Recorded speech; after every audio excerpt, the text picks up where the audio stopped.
Welcome back, everyone. It has been it's been a while, but the channel is not dead. The channel is still there, and and a Hibernating fitting beneath the ashes. the ashes. From the Yes, ashes very of fitting. fire shall they woke. Yes, Now, why is that and very fitting, Stephen? because we're gonna segue right into what we're listening to, which is Avatar: Fire and Ash. The movie is not out yet, but the soundtrack is, and we're gonna listen to a couple tracks from the soundtrack. I know, Michael, I know you've been really holding off on this one, but The amount of self control it has taken to not listen to the soundtrack, yeah, a lot. I don't think I listened to the full album of the last soundtrack for the second Avatar, but I imagine both of you probably have. I have many times over, and generally, this is a hot take, but as a whole, I like the album of the second one better than the first. There are certain tracks in the first one that are just standout, iconic, and ironically, the tracks that and the motifs in the first one that feel more like iconic James Horner, I don't care for as much because some of the things like his danger theme and some of the stuff that he does like kind of repeats in a lot of. I know. I'm probably gonna get some hate for this, but I don't care for it. I go ahead. As I say, Robert's one of the probably the bigger James Horner fans out there. So Yeah. Love James Horner. Man could do no wrong. He's sorely missed. But I will admit, while I like the first soundtrack better, Simon Franklin crushed it on the second one, and I'm excited to. I've also been exercising a lot of self-control to not listen to this soundtrack until we could record. Yeah. Now, I will say that James Horner, like the unique stuff he did for the first one, like iconic. Like I absolutely love it, and I really think that Simon really built on that really well. While it sounds very James Horner, and while you make a point that like yes, his danger horns or danger notes or whatever I'm sure there's an official term for them, are in every movie. I mean, to me, the first Avatar sounds different enough from Troy and from Titanic and Braveheart. I agree, but I am with Michael on the danger note. I think for me, the danger note just pulls me out of the soundtrack because he does have a lot of variety in his scores. I think, like from Troy, he has that, and that I'm like, yeah. For me personally, I mean, to me, it feels like a producer tag, sort of. But to some extent, yeah. But I mean, how about that Braveheart soundtrack? I mean, the Braveheart soundtrack is amazing. And again, and the danger note's not in it. What's that? Yeah, no, I don't believe the danger note is in Braveheart. I don't remember. If it is, drop it in the comments and let me know where. Please do, because the Braveheart soundtrack, I don't remember hearing that, and as a whole, I absolutely love that soundtrack. But yeah, and Troy again is very different. Avatar is very different. Titanic is very different. So I don't know. I do like James Horner, but I think it's the danger horn specifically for me. Just is not. I'm not the biggest fan of. But. So shall we see what Simon Franklin did with the third Avatar movie? Absolutely. 3 of 5, right? 5 and 3 of 5. 5. That is the plan. Yeah. Honestly, I'm so down. I did hear a rumor that if this one doesn't make its money back, he's going to turn 4 and 5 into books instead of movies. Okay. Well, the budget is over $400 million, so I imagine they'll have to make $1 billion just to break even. Which they have in both the other movies. I'm pretty sure. I honestly, yeah. I mean, these movies, which I won't. This is something I will not say about most blockbusters these days. These movies needed that budget. Yeah, I agree. Did. I mean, it's so much of it is the visuals. So yes, these movies did. These movies. Last thing I'll say before we jump in.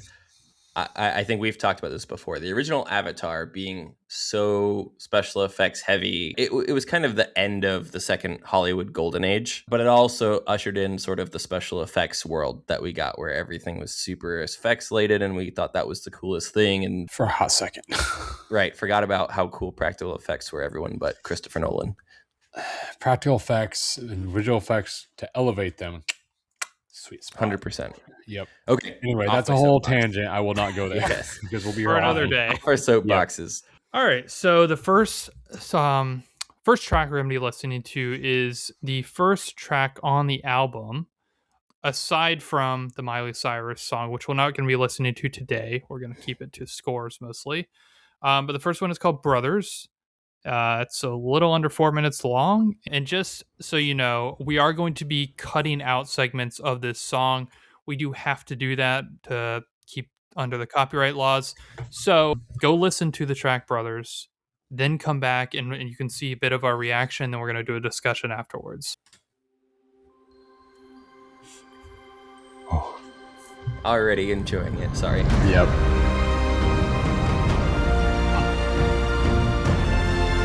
Yeah. Oh, heck yes. Oh, Those vocals. Oh my gosh.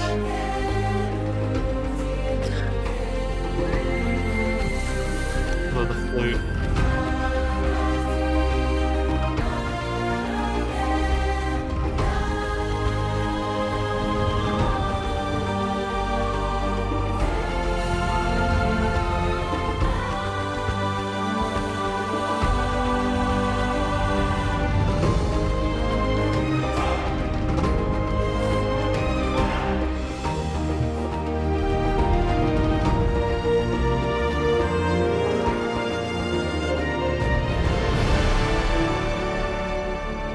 Oh yeah.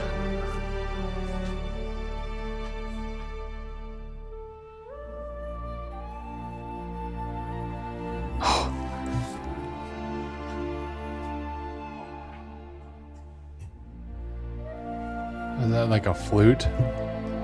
Something like that. I'm a sucker for a solo wind instrument like that. It's beautiful.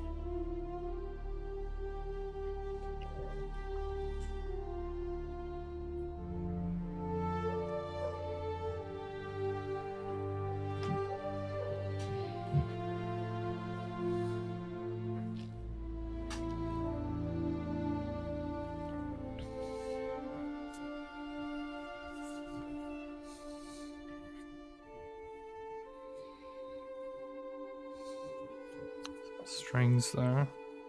Yeah. Oh man. Very lonesome. I love they're not afraid to go real soft and minimal like this at moments.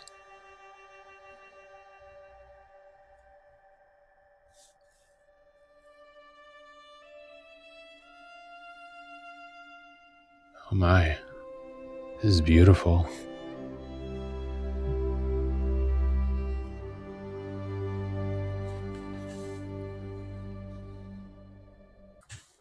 All right. We are so back. We are so back. I am so excited to listen to this entire soundtrack. That was incredible. Is it bad to Yeah. say I was a little underwhelmed? Steven, always the realist. Okay, no. I do feel like, I mean, Michael, I do feel like you could probably tell me this.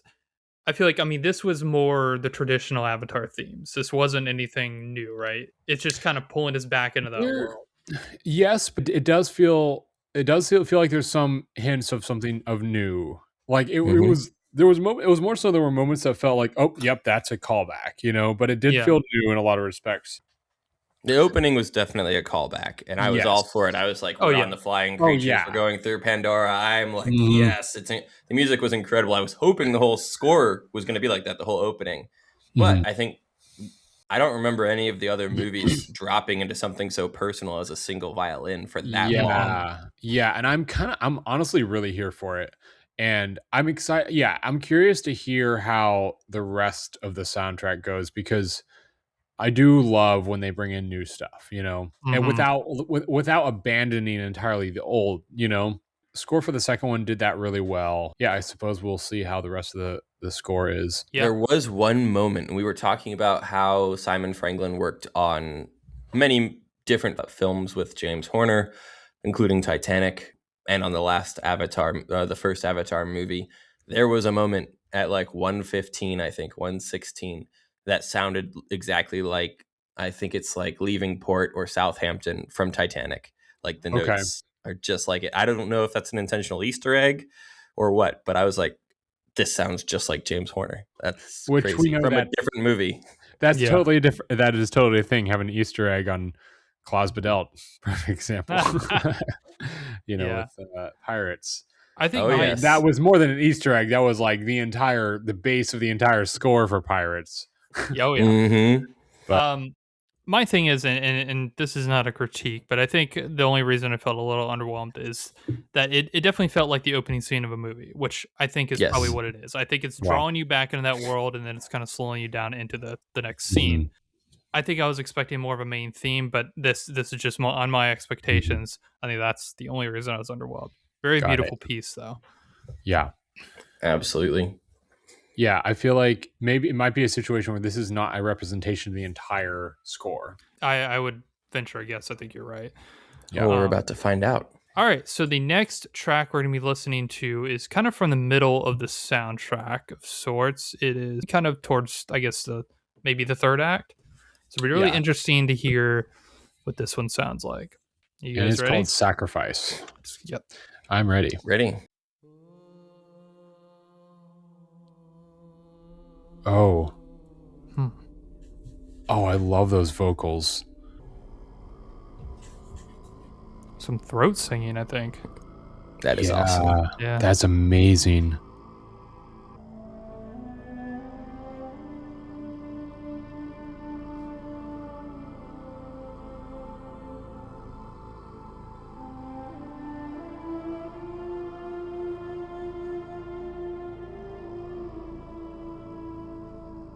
Gosh, I love how the choice to have the throat singing so background.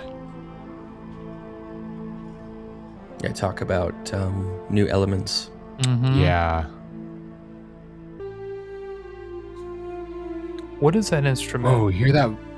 Kind of melancholic. Yeah. The wind instrument. Yeah, it sounds like a voice, but it's not, I don't think.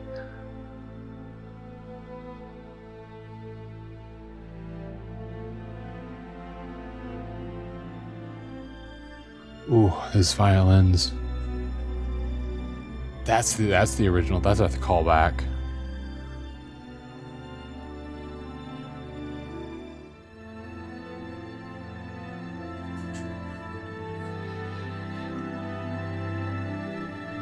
Love the slow build. Sucker for that. Ooh. Oh, this is beautiful.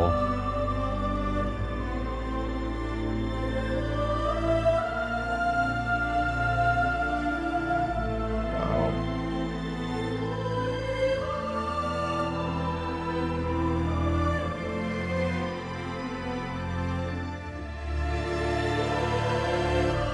Mm.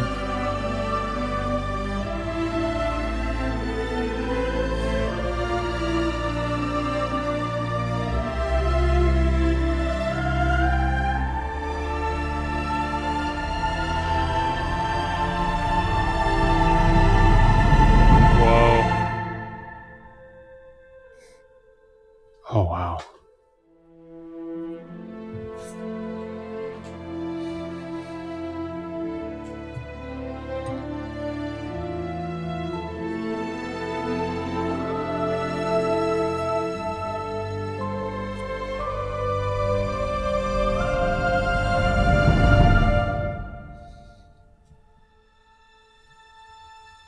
That was a great All one. right. Wow. Beautiful. Very poignant. Yeah. Very poignant. Yes, the throat singing, you're right, was incredible. I didn't notice when it stopped. Me neither. Completely I love that. I think I missed was that. when it stopped. I think I was really drawn into that track. So yeah, I don't know. Did the very first 20 seconds remind you of another movie? I know this is an awful thing to do, and Simon Franklin, this was incredible. But for the first 20 seconds, I was like, this is just like another sacrifice scene. Okay, You may do need to help tell. me out on this one. Yeah. Aslan's death in Narnia, Lion, the Witch, and the I'm Wardrobe. not familiar enough with... wait. Wait, Oh man, no. it's like the most intense Yeah. track from No, that no, no, whole soundtrack. I do remember that track. But I Harry didn't- Gregson Williams. So That track it's- is incredible, it's but I not didn't... quite throat singing, but there might actually be some throat I think you might be singing. right. There was yeah. throat singing in that one. Yeah, no, I In do that love that one. track. That's one of my handful of favorite tracks in that score. And Huh. yes and no. I think because I've heard enough like other throat singing stuff that it didn't immediately bring me to that. I think because I mean, to me, I the way I can see it is there was almost a sinister element to this. Like there's something Like, I mean, I don't want to speculate too much about the plot. I don't want to accidentally spoil something, but Do you know about? Have you seen? I the don't movie? know anything. I don't know anything. Spoil so something that you just can't. I was made gonna up. say, Steven, you can speculate. You can't All right. really spoil. Well, maybe Yeah. maybe this is when a prominent character dies, and Oh, that's what I'm assuming too. very I mean, obvious. Anyway, I'm hoping the it thing is actually because Yeah, because it was so poignant. Mhm. I feel like it would do the score and the story a disservice if whoever is sacrificing their lives in this moment doesn't, oh yeah, So yeah, which happens way too often in movies these days. Mhm. Yeah, I Yeah, mean the thing committed. is, like, yeah, it's called Sacrifice, so it's sort of gives some hint, but also at least it's not Michael Giacchino who will have like the name of a character that Or- dies, like John Booneral, Wa- like who had a funeral and lost. John Williams, Qui-Gon's funeral or whatever. Qui-Gon's funeral. I'm very very excited to hear this last track. And this one has Zoe Saldana in it. Yep, for the score for the second movie, the one that she had did vocals in was incredible. So I'm very excited about this. Like, that's one of my favorite vocal tracks from cinema of all time. Wow. Yeah, Is her track same. from the last High Avatar. praise. I mean, that's going up against Celine Dion. So, all right. Well, I'm very excited to hear this one. Once again, a reminder: if you haven't already heard this track, go listen to it first because we will be breaking this up in the edit. This one is called "The Future and the Past" and is the final track on the album. You guys ready? Mm-hmm. Ready?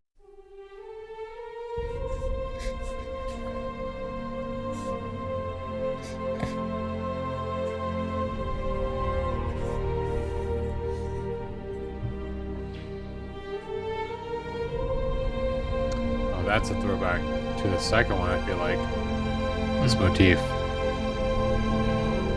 Somber. Careful, Steven. You might spoil the ending.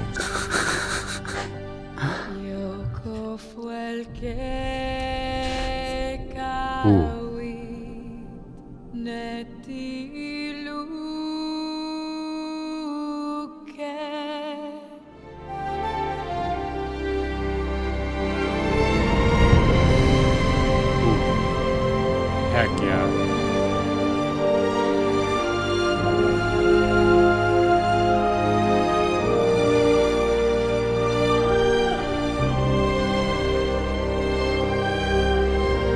There's your theme, Steven. Mm-hmm. Ooh, I like that.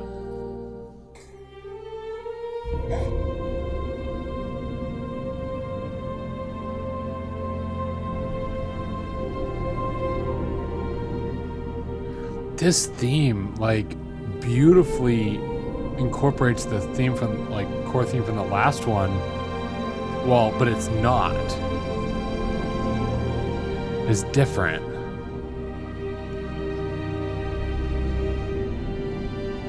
Wow. Wow. There we have it. I'm That. calling it now. Jake Sully dies. Oh man, what is the actor's name?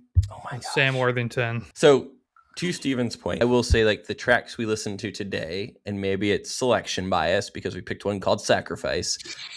In general, though, we're much more somber than the last two films. Yes. Mhm. Even Destruction of the Home Tree from the first one, which is one of the better tracks, is not quite so personal sounding Mhm. in its somberness. It's still more epic. It's still more of the tribe. Because it is a And- more collective tragedy, Yeah. Right. Yes. Yeah. And I think the music reflects that. And with the second movie, Yeah. right, it became much more about the Sullys as a family. Mhm, mhm. Yeah, all in all, I'm very excited to listen to the full soundtrack. This is, I mean, the This is why we motifs, got Michael back on here so he could go listen to the rest of it. that's little, You are- I'm like, guys, You are free to do it now. Well, set me loose. Michael's just going to yeet out of here to go listen to the music. Bye bye. I hate that on the opening line of the lyrics, the first thing I thought of was "Yo ho, a pirate's life for me." 'Cause I will say, well, I'm usually the one who hears the patterns or whatever. That did not happen for me this time. I was all in it for Zoe Saldana. I apologize for Diana, the dog behind me. Diana. But what did you think of Zoe Saldana, aside from the fact that it sounded like she was singing Oh, the it's Pirates gorgeous. music, which of course she's in. Yes. It was. I mean, that was amazing. Very, very somber. I am very curious as to why the last track on the album is so somber. I mean, I this don't is 3 movies into 5 movies. Think about from a story arc standpoint. They can't kill everyone. But if this is the last movie, if it does end up being the last movie, what does that He mean? doesn't know that yet. Yeah, that's Go the thing. see this So, movie so that we get another one, people. story structure standpoint, where would this land? This would be Right around near In the end of second midpoint. act. midpoint. The Yeah. No, not well. All is no. lost. just after the all is Yeah, lost. I would moment, say yes. it'd be more like all is lost. So, am I right or am I right? Another Michael not wrong. Giacchino reference. What? What was Lost. Come on, What- guys. Oh, Lost. Okay. All is lost. Okay, that's too obvious for me to understand that joke. Yeah. Okay, I'll get to use my little thing.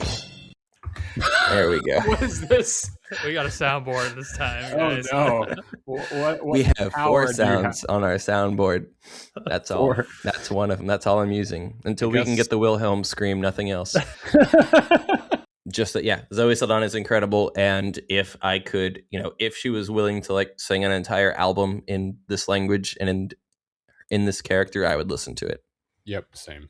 You heard I it will here, say, folks. I think like between this one and the song chord one from the Oh gosh, previous it's so one, good. I think I like the song chord a little bit better.